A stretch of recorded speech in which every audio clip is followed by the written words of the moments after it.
Happy Monday, chikahan mga kapuso! No longer on screen.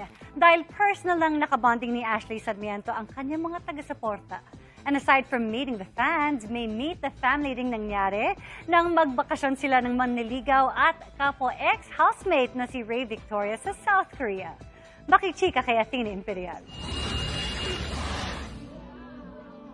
Ang fans na nakaka-interact lang dati online. In person nang nakabonding ng Sparkle artist at PBB Celebrity Collab Edition 2.0 alumna na si Ashley Sarmiento. Memorable para kay Ashley ang solo meet and greet with her supporters this weekend.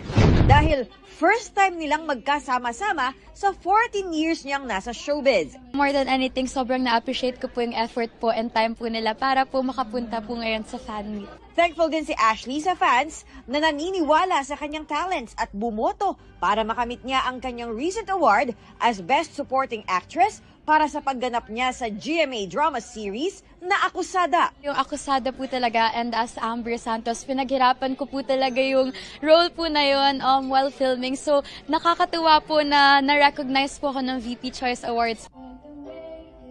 Bago maging busy sa upcoming projects, naisingit na ni Ashley ang magbakasyon. I was with my family po and Rave and his family po.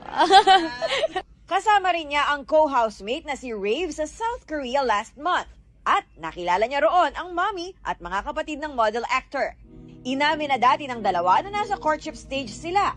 Bukod sa project with PBB housemates, Ashley shared na may aabangan ang Ash Rave fans. Actually, meron din pong paparating with Rave naman po.